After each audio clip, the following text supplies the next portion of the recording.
Hello everyone, this is Pooja Sharma from Pooja Sharma classes. उम्मीद करती हूँ आप सब अच्छे होंगे। तो आज हम डिस्कस करेंगे यूपी टेट 2016 का पेपर है। 19 दिसंबर 2016 को यह परीक्षा हुई थी, तो इसको आज हम डिस्कस करेंगे। इसमें डिस्कस करेंगे संस्कृत को। संस्कृत के प्रीवियस ईयर क्वेश्चन पेपर का हम एनालिसिस कर रहे हैं। 2011 से लेकर 2022 तक के सभी प्रीवियस ईयर क्वेश्चन पेपर को हम डिस्कस कर रहे हैं। मैंने सीडीपी के और ईबीएस के जो आपके सभी प्रीवियस ईयर क्वेश्चन पेपर हैं, तो इनको मैंने डिस्कस करा दिया है। आपने अभी तक इनको नहीं देखा है तो मैं लिंक आपको नीचे डिस्क्रिप्शन में दे दूंगी, तो आप वहां से देख सकते हैं। बहुत ही बेहतरीन तरीके से मैंने एनालिसिस भी कराया है और आपका यूपी टेट 2023 के लिए सभी क्लासेस को भी चलाया है, तो आप इन क्लासेस को देखिए और अपनी तैयारी को बेहतर बनाइए। तो चलिए, आपने चैनल को सब्सक्राइब नहीं किया है तो चैनल को सब्सक्राइब कर लेना, बेल आइकन को प्रेस कर लेना, जिससे आने वाली वीडियो का भी नोटिफिकेशन आपको मिल जाएगा। और फ्री नोट्स के लिए आप टेलीग्राम चैनल से जुड़ जाइए, वहाँ पर आपको फ्री नोट्स मिल जाएंगे। तो चलिए स्टार्ट करते हैं। क्वेश्चन नंबर 1 आता है आपका कि क्रीडनम शब्द का अभिप्राय है। क्रीडनम शब्द का अभिप्राय बताना है, तो खेल से है, खेलना से है, खेल का मैदान से है या खिलौना से है। जो आपकी क्रीडनम है इसका अभिप्राय किससे है, तो खिलौना से है। क्योंकि जो आपकी क्रीड है वह क्या हो जाती है, एक धातु हो जाती है।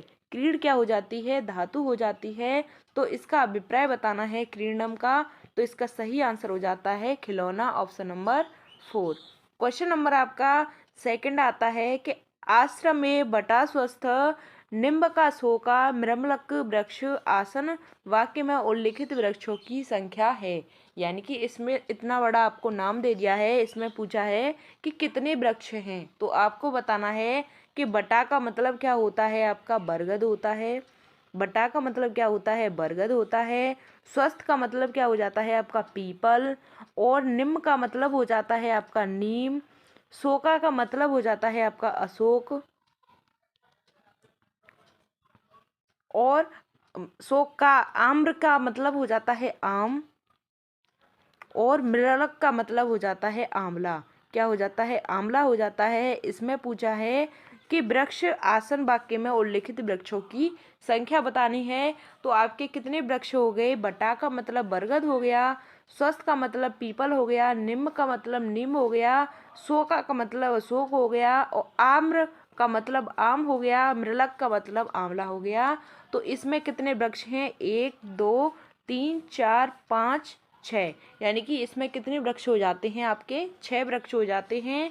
तो इसका सही आंसर हो जाता है ऑप्शन नंबर 3 के इसमें 6 वृक्ष हैं। क्वेश्चन नंबर आपका नेक्स्ट आता है कि विजातीय पद का चयन कीजिए। इसमें पूछा है आपसे विजातीय पद का चयन करा रहा है। तो ऑप्शन नंबर 1 है लूता, ऑप्शन नंबर 2 है एता, या लवणगम है, या फिर मधुरिका है। तो आपको बताना है जो विजातीय पद है, विजातीय का मतलब होता है जिसकी एक अलग पहचान होती है। इसकी क्या होती है, विजातीय का मतलब अलग पहचान होती है, अलग जाति होती है, वही आपका क्या हो जाता है, विजाति हो जाता है। तो इसका सही आंसर हो जाता है ऑप्शन नंबर 1 लूता। लूता क्या है, एक विजातीय पद है। लूता का मतलब क्या हो जाता है, मकड़ी। लूता का मतलब क्या हो जाता है, मकड़ी हो जाता है। और लवंगम का मतलब क्या हो जाता है, लौंग हो जाता है। और एला आपका और मधुर का आपके क्या हो जाते हैं, यह आकारांत आकारांत स्त्रीलिंग शब्द हो जाते हैं। आकारांत स्त्रीलिंग शब्द हो जाते हैं कौन, एला और मधुर का। यहाँ तक बात क्लियर। चलिए, लूता का मतलब मकड़ी हो जाता है, लवंगम का मतलब लौंग हो जाता है, एला और मधुर का आपके आकारांत स्त्रीलिंग शब्द हैं। तो आपसे विजातीय का मतलब पूछा था, एक मकड़ी है क्या हो जाती है, एक विजातीय पद हो जाती है। क्वेश्चन नंबर 4 आता है आपका चतुर्त्रिशत संख्या है। इसमें आपको बताना है कि चतुर्त्रिशत में कौन सी संख्या है। तो त्रिशत का मतलब क्या हो जाता है, त्रिशत का मतलब इसमें 30 हो जाता है। और पूछा है चत का मतलब 4 हो जाता है। तो इनको हम जोड़कर कितना बना देंगे, 34। 34 हो जाता है। इसका सही आंसर हो जाता है ऑप्शन नंबर 4 कि चतुर्त्रिशत में संख्या है 34। कौन सी संख्या है, 34 है। क्वेश्चन नंबर आपका 5 आता है कि अभ्यांतर प्रयत्न के प्रकार हैं। आपको बताना है कि अभ्यांतर प्रयत्न के प्रकार कितने हैं। 5 हैं, 2 हैं, 4 हैं, 3 हैं। जो आपके अभ्यांतर प्रयत्न हैं इनके प्रकार हैं ऑप्शन नंबर 1 5। अभ्यांतर प्रयत्न के 5 प्रकार होते हैं। कौन कौन से होते हैं? स्पृष्ट, ईषत स्पृष्ट, विव्रत, ईषत विव्रत और समव्रत। यह आपके क्या हो जाते हैं? 5 प्रयत्न हो जाते हैं अभ्यांतर प्रयत्न। और अब बात करते हैं बाह्य प्रयत्न की। बाह्य प्रयत्न की बात करते हैं तो इनकी संख्या कितनी होती है? तो इनकी संख्या की बात करते हैं, बाह्य प्रयत्न की संख्या कितनी होती है? तो इनकी संख्या कितनी होती है? इनकी संख्या 11 होती है। बाह्य प्रयत्न की संख्या कितनी होती है? 11 होती है। अभ्यांतर प्रयत्न की संख्या 5 होती है। कई बार एग्जाम में पूछा गया है, ज़्यादातर इनकी संख्याओं के विषय में पूछा गया है कि अभ्यांतर प्रयत्न के कितने प्रकार होते हैं? 5 होते हैं। बाह्य प्रयत्न के कितने प्रकार होते हैं? 11 होते हैं। क्वेश्चन नंबर आपका 6 आता है कि उपेंद्र पद का संधि विच्छेद है। उपेंद्र पद का संधि विच्छेद बताना है आपको। उपधनेंद्र है या उपधनेंद्र है या उपाधनेंद्र है या उपधनेंद्र है। तो आपको उपेंद्र पद का संधि विच्छेद करना है तो क्या हो जाता है? इसका सही आंसर है ऑप्शन नंबर 2 उपधनेंद्र। उपधनेंद्र क्या हो जाता है आपका? इसका संधि विच्छेद हो जाता है। इसमें संधि की बात करते हैं तो कौन सी संधि है? इसमें गुण संधि हो जाती है आपकी। क्या हो जाती है? गुण संधि हो जाती है। और गुण संधि पहचानने की ट्रिक की बात करते हैं, जहाँ पर भी आपको एक मात्रा दिख जाए वहाँ पर क्या होगी? आपकी गुण संधि होगी। जहाँ पर भी आपको एक मात्रा दिख जाए, जैसे उपेंद्र में एक मात्रा है तो वहाँ पर आपकी क्या हो जाएगी? गुण संधि हो जाएगी। और इसके सूत्र की बात करते हैं, गुण संधि के सूत्र की बात करते हैं तो आधा गुणा इसका क्या हो जाता है? सूत्र हो जाता है। आधा गुणा इसका क्या हो जाता है? सूत्र हो जाता है। यहाँ तक बात क्लियर। उपेंद्र पद में संधि विच्छेद की बात की है तो संधि विच्छेद कैसी होगी इसकी? उप धन इंद्र। और इसमें गुण संधि हो जाती है। ट्रिक है इसको पहचानने की, जहाँ पर आपको एक मात्रा दिख जाए। सूत्र की बात करते हैं तो आधा गुणा इसका सूत्र हो जाता है। क्वेश्चन नंबर 7 आता है कि सकार का सकार से योग होने पर क्या परिवर्तन होता है? सकार का सकार से योग होने पर क्या परिवर्तन हो जाता है? तो सकार का रेफ हो जाता है। सकार का क्या हो जाता है? रेफ हो जाता है। या सकार का शकार हो जाता है या सकार का सकार हो जाता है या सकार का विसर्ग हो जाता है। तो आपको बताना है कि इस वाले श का इसमें परिवर्तन हो गया है तो क्या हो जाता है आपका? तो सकार का सकार हो जाता है। क्या हो जाता है? सकार का शकार हो जाता है। तो ऑप्शन नंबर 2 इसका सही आंसर हो जाता है। श का योग होने पर श बन गया। यहाँ तक बात क्लियर। चलिए क्वेश्चन नंबर आपका नेक्स्ट आता है कि भूतपूर्व समस्त पद का विग्रह होगा। भूतपूर्व का मतलब क्या हो जाता है? तो पूर्वे भूत हो जाता है, पूर्व भूत हो जाता है, पूर्वस्य भूत हो जाता है या पूर्वात भूत हो जाता है। तो भूतपूर्व का विग्रह करने पर क्या हो जाता है? ऑप्शन नंबर 2 इसका सही आंसर हो जाता है पूर्व भूत। क्या हो जाता है? पूर्वभूत हो जाता है। और इसमें समास की बात करते हैं तो अव्ययी भाव इसमें समास हो जाता है। पूर्वभूत में कौन सा समास हो जाता है? तो अव्ययी भाव समास इसमें हो जाता है। यहाँ तक बात क्लियर। चलिए क्वेश्चन नंबर आपका नेक्स्ट आता है कि हरे रोचते भक्ति वाक्य में हरे पद विभक्ति है। हरे रोचते भक्ति वाक्य में हरे पद विभक्ति है तो कौन सी विभक्ति है? तृतीया विभक्ति है, पंचमी विभक्ति है, चतुर्थी विभक्ति है या सप्तमी विभक्ति है। तो इसका सही आंसर हो जाता है ऑप्शन नंबर 3 इसमें चतुर्थी विभक्ति हो जाती है। हरे रोचते भक्ति। हरे रोचते भक्ति में कौन सी जो विभक्ति होती है वह हो जाती है। तो इसका सही आंसर हो जाता है चतुर्थी विभक्ति। चतुर्थी विभक्ति के सूत्र की बात करते हैं। इसके सूत्र की बात करते हैं। जो चतुर्थी विभक्ति होती है इसका सूत्र होता है रुचर्थानाम। क्या होता है?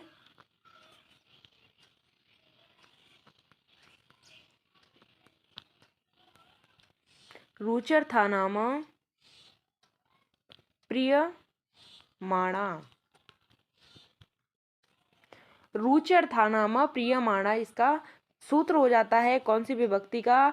चतुर्थी विभक्ति का। यहाँ तक बात क्लियर। चतुर्थी विभक्ति का सूत्र हो जाता है रुचर था नाम प्रियमाणा।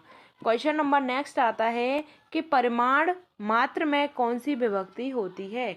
परिमाण मात्र में कौन सी विभक्ति होती है। प्रथमा होती है, चतुर्थी होती है, या द्वितीय होती है, या पंचमी होती है। तो इसका सही आंसर हो जाता है ऑप्शन नंबर 1। इसमें कौन सी विभक्ति हो जाती है। इसमें प्रथमा विभक्ति हो जाती है। क्वेश्चन नंबर आपका नेक्स्ट आता है कि व्यायामेन शरीर स्वस्थ भवति वाक्य के रेखांकित पद में प्रयुक्त कारक है। व्यायामेन शरीर स्वस्थ भवति वाक्य में रेखांकित पद में बताना है कि कौन सा कारक है। कर्म कारक है, करण कारक है, संप्रदान कारक है, या फिर आपका अपादान कारक है। तो इसका सही आंसर हो जाता है ऑप्शन नंबर बी, यानी कि करण कारक हो जाता है। व्यायामेन शरीर स्वस्थ भवति। व्यायामेन शरीर स्वस्थ भवति में कौन सा कारक हो जाता है आपका। तो करण कारक हो जाता है। क्वेश्चन नंबर आपका नेक्स्ट आता है कि नवपलाश पलाशबान में अलंकार है। नवपलाश पलाशबान में कौन सा अलंकार है। श्लेष अलंकार है, यमक अलंकार है, अनप्रास अलंकार है, या फिर उत्प्रेक्षा अलंकार है। तो नवपलाश पलाशबान में आपको अलंकार बताना है। तो इसका सही आंसर हो जाता है उसमें यमक अलंकार है। कौन सा अलंकार है। यमक अलंकार है। क्वेश्चन नंबर आपका नेक्स्ट आता है, क्योंकि इससे क्या होता है, जो अर्थ होता है भिन्न भिन्न मिलता है, यानी कि अलग अलग अर्थ मिलता है। तो इसमें कौन सा हो जाता है अलंकार। यमक अलंकार हो जाता है। क्वेश्चन नंबर 13 आता है कि तस्मै पद का विभक्ति एवं वचन है। तस्मै पद का विभक्ति और वचन बताना है। चतुर्थी एक वचन है, षष्ठी एक वचन है, सप्तमी एक वचन है, या सप्तमी बहुवचन है। तस्मै पद का आपको विभक्ति और वचन बताना है। तो इसका सही आंसर हो जाता है ऑप्शन नंबर 1। चतुर्थी विभक्ति एक वचन इसमें हो जाता है। चतुर्थी विभक्ति एक वचन इसमें हो जाता है तस्मै में। क्वेश्चन नंबर 14 आता है आपका कि अकथित च सूत्र के अंतर्गत कितनी द्विकर्मक धातुएं हैं। अकथित च सूत्र के अंतर्गत कितनी द्विकर्मक धातुएं हैं। तो आपको बतानी है 16 हैं, 14 हैं, 13 हैं, या फिर आपकी 10 धातु हैं। तो इसका सही आंसर हो जाता है ऑप्शन नंबर 1। इसमें 16 धातुएं होती हैं। अकथित च सूत्र के अंतर्गत द्विकर्मक धातुएं 16 होती हैं। क्वेश्चन नंबर आपका 15 आ जाता है। संप्रति वायु प्रदूषणस्य दूरीकरणामो नगरे उधानम आवश्यकम वाक्य में अव्यय है। तो दूरीकरणाम है, नगरे है, या आवश्यकम है, या संप्राप्ति है। क्वेश्चन नंबर 15 का आपको आंसर बताना है। तो इसका सही आंसर हो जाता है ऑप्शन नंबर 4 संप्राप्ति। क्वेश्चन नंबर आपका 16 आता है कि जनहि ज्ञा धातु का रूप बताना है। तो जनहि ज्ञा धातु का रूप हो जाता है लट लकार प्रथम पुरुष एक वचन में, लड़ लकार प्रथम पुरुष एक वचन में, लोट लकार मध्यम पुरुष एक वचन में, लट लकार उत्तम पुरुष एक वचन में। तो जनहि ज्ञा धातु का आपको रूप बताना है। इसका सही आंसर हो जाता है ऑप्शन नंबर 3 लोट लकार मध्यम पुरुष एक वचन में। लोट लकार मध्यम पुरुष एक वचन में इसका क्या हो जाता है। इसका यह धातु का रूप हो जाता है। क्वेश्चन नंबर आपका 17 आता है कि क्रिया में वर्तमान काल में निरंतरता द्योतित करने के लिए प्रयुक्त होने वाला प्रत्यय है। इसमें बताना है कि क्रिया में वर्तमान काल में निरंतरता द्योतित करने के लिए प्रयुक्त होने वाला प्रत्यय कौन सा है। तो कत्वा प्रत्यय है, जुमन प्रत्यय है, या फिर कृत प्रत्यय है, या श्रत प्रत्यय है। तो आपको बताना है कि वर्तमान काल में जो निरंतरता द्योतित करने के लिए कौन सा प्रत्यय का प्रयोग किया जाता है। तो इसका सही आंसर हो जाता है ऑप्शन नंबर 4 शत प्रत्यय। शत प्रत्यय का हम प्रयोग करते हैं निरंतरता के लिए। क्वेश्चन नंबर 18 आता है आपका कि मया रामः दृश्यते वाक्य का वाच्य परिवर्तित करने पर वाक्य होगा। मया राम दृश्यते वाक्य का वाच्य परिवर्तित करने पर वाक्य होगा। तो अहम रामः पश्यामि, अहम रामः पश्यामि, या अहम रामः दृश्यामि, या मया रामं पश्यामि। तो आपको बताना है कि क्वेश्चन नंबर 18 का आंसर कि मया राम दृश्यते में आपको बताना है कि वाच्य परिवर्तित करने पर कौन सा वाक्य होगा। तो इसका सही आंसर हो जाता है ऑप्शन नंबर 2 अहम रामः पश्यामि। क्वेश्चन नंबर आपका 19 आता है कि मैं मुख से बोलता हूँ, तो वाक्य का अनुवाद होगा कि मैं मुख से बोलता हूँ। अहम मुखम वदामि, अहम रामं पश्यामि, अहम रामं दृश्यामि, मया रामं पश्यामि। मैं मुख से बोलता हूँ, तो इसका सही अनुवाद क्या हो जाता है? तो इसका सही अनुवाद हो जाता है कि मया रामं पश्यामि। क्या हो जाता है? मया रामम पश्यामि, मैं मुख से बोलता हूँ। क्वेश्चन नंबर आपका 20 आता है कि संस्कृत काव्य शिक्षण का उद्देश्य नहीं है। संस्कृत काव्य शिक्षण का उद्देश्य नहीं है छात्रों में रसानुभूति कराना या फिर गति यति लय एवं भाव के अनुसार श्लोकों पाठ करने की क्षमता का विकल्प करना या शब्द भंडारण में वृद्धि करना या कविता के उदात्त भावों का विकास करना। क्वेश्चन नंबर 20 का सही आंसर हो जाता है कि शब्द भंडारण में वृद्धि करना। क्या करना? इसका उद्देश्य नहीं है कि शब्द भंडारण में वृद्धि करना। क्वेश्चन नंबर आपका नेक्स्ट आता है कि गद्य शिक्षण में किसका महत्व नहीं है। गद्य शिक्षण में किसका महत्व नहीं है? अनुकरण वाचन का, विचार विश्लेषण का, काठिन्य निवारण का या लय युक्त सस्वर वाचन का। तो इसमें बताना है कि किसका महत्व नहीं है गद्य में। तो इसका सही आंसर हो जाता है कि लय युक्त सस्वर वाचन का इसमें महत्व नहीं है। लय युक्त सस्वर वाचन का इसमें महत्व नहीं है। क्वेश्चन नंबर आपका 22 आता है कि श्लोकों के एक एक पद का अर्थ करते जाना किस प्रणाली का द्योतक है। श्लोक के एक एक पद का अर्थ करते जाना किस प्रणाली का द्योतक है? तो व्याख्या प्रणाली का है, तुलना प्रणाली का है या समीक्षा प्रणाली का है या गीत एवं नाटक प्रणाली का है। यानी कि आप एक एक शब्द का अर्थ आपको अध्यापक समझा रहा है तो यह किसका हो जाता है? तो यह इसका एक्सप्लेनेशन हो जाती है, इसकी व्याख्या हो जाती है। ऑप्शन नंबर 1 इसका सही आंसर हो जाता है कि अध्यापक है एक एक पद का आपको अर्थ बता रहा है तो वह क्या हो जाता है कि वह इसकी व्याख्या कर रहा है। क्वेश्चन नंबर आपका 23 आता है कि संस्कृत भाषा में कहानी शिक्षण करते समय शिक्षक को बचना चाहिए। संस्कृत भाषा में कहानी शिक्षण करते समय शिक्षक को बचना चाहिए। तो चित्र या मुखौटा की प्रयोग से, वार्तालाप से या हाव भाव प्रदर्शन से या फिर पुस्तक प्रयोग से। संस्कृत भाषा में कहानी शिक्षण कराते समय शिक्षक को किससे बचना चाहिए? तो इसका सही आंसर हो जाता है कि पुस्तक के प्रयोग से टीचर को बचना चाहिए। टीचर को पुस्तक का प्रयोग नहीं करना चाहिए।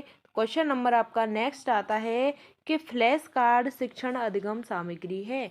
फ्लैश कार्ड शिक्षण अधिगम सामग्री है तो दृश्य श्रव्य सामग्री है, श्रव्य सामग्री है, दृश्य सामग्री है या इनमें से कोई नहीं। तो फ्लैश कार्ड शिक्षण सामग्री है वह कैसी सामग्री है? तो यह दृश्य सामग्री है। फ्लैश कार्ड कैसी सामग्री है? तो यह दृश्य सामग्री है। क्वेश्चन नंबर आपका नेक्स्ट आता है कि सालमली वृक्ष का वर्णन किस ग्रंथ में प्राप्त होता है। सालमली जो वृक्ष है इसका किस ग्रंथ में इसका वर्णन होता है? तो रघुवंशम में होता है, किरातार्जुनीयम में होता है या शिवराज विजयम में होता है या कादम्बरी ग्रंथ में होता है। तो सालमली जो वृक्ष है इसका प्रयोग किस में होता है? कादम्बरी में होता है। क्वेश्चन नंबर आपका 26 आता है कि पुत्र प्राप्ति की कामना से राजा दिलीप ने किस ऋषि के आश्रम में गौ सेवा की। पुत्र प्राप्ति की कामना से राजा दिलीप ने किस ऋषि के गौ आश्रम में सेवा की? तो आपको बताना है कश्यप ने की थी, आत्रि ने की थी या वशिष्ठ ने या विश्वामित्र ने। इसका सही आंसर हो जाता है ऑप्शन नंबर 3 वशिष्ठ ने पुत्र प्राप्ति के लिए गौ सेवा की थी। यहाँ तक बात क्लियर। क्वेश्चन नंबर आपका नेक्स्ट आता है कि संस्कृत में प्रसिद्ध नाटककार विशाख दत्त की कृति का नाम है। संस्कृत में विशाख दत्त की प्रसिद्ध कृति का नाम बताना है तो हितोपदेश है, मुद्रा राक्षस है, शिशुपाल वध है या मृच्छकटकम है। तो इसका सही आंसर हो जाता है क्वेश्चन नंबर 27 का सही आंसर हो जाता है मुद्रा राक्षस। मुद्रा राक्षस नाटक की रचना की थी किसने? विशाख दत्त ने। मुद्रा राक्षस की रचना किसने की थी? तो विशाख दत्त ने की थी। और हितोपदेश की किसने की थी? नारायण ने। किसने की थी? नारायण पंडित ने इसकी रचना की थी। नारायण पंडित ने हितोपदेश की रचना की थी। शिशुपाल वध की बात करते हैं तो माघकृत ने की थी। और मृक्ष कटकम की बात करते हैं तो राजा शूद्रक ने इनकी रचना की थी। यहाँ तक बात क्लियर। क्वेश्चन नंबर आपका नेक्स्ट आता है कि मनुस्मृति के अनुसार धर्म के लक्षण हैं। मनुस्मृति के अनुसार धर्म के लक्षण हैं 8 हैं, 10 हैं, 5 हैं या 4 हैं। तो मनुस्मृति के अनुसार धर्म के लक्षण हो जाते हैं 10। ऑप्शन नंबर 2 इसका सही आंसर है। क्वेश्चन नंबर आपका 29 आता है कि अनाथ परिपालनम हिम धर्म आस्मद विधानम सूक्ति का संबंध है। तो अनाथ परिपालनम हिम धर्म अस्मद विधानम सूक्ति का संबंध बताना है। तो सुभाषित रत्नावली से है, चंद्रापीण कथा से है, नीति शतकम से है या वैराग्य शतकम से है। तो इसका सही आंसर हो जाता है चंद्रापीण कथा से है। अनाथ परिपालक पालनम हिम धर्म अस्माद विधानम सूक्ति का संबंध चंद्रापीण कथा से है। क्वेश्चन नंबर आपका 30 आता है कि अर्जुन के धनुष का नाम है। अर्जुन के जो धनुष है उसका नाम क्या है? तो 5 जन्य है, गांडीव है, पशुपत है या पुष्पधनवा है। तो इसका सही आंसर हो जाता है अर्जुन के धनुष का नाम क्या है? गांडीव धनुष। क्या नाम है? गांडीव धनुष हो जाता है। यहाँ तक आपके 30 क्वेश्चंस कंप्लीट होते हैं। आपको वीडियो पसंद आई हो तो वीडियो को लाइक कर देना। हमने previous year question paper CDP के और आपके ईबीएस के कंप्लीट करा दिए हैं। तो आपने अभी तक इनको नहीं देखा है तो आप इनको देख लीजिए और अपनी तैयारी को बेहतर बनाइए, क्योंकि आप अभी से अपनी तैयारी को करते हैं तभी आपकी तैयारी है एग्ज़ाम तक बहुत अच्छे से हो जाएगी। आपको लास्ट टाइम पर सिर्फ रिवीजन करना होगा। तो आप अभी से जुट जाइए और अपनी तैयारी को बेहतर बनाइए। तो मिलते हैं आपको आगे की नेक्स्ट वीडियो में। अगर वीडियो पसंद आती है तो वीडियो को लाइक कर देना। चैनल को सब्सक्राइब नहीं किया है तो चैनल को सब्सक्राइब कर लेना। अगर आपका कोई भी क्वेश्चन होता है तो आप कमेंट के माध्यम से पूछ सकते हैं, हम आपका आंसर ज़रूर करेंगे। तो चलिए, थैंक्स फॉर वॉचिंग। जय हिंद, वंदे मातरम।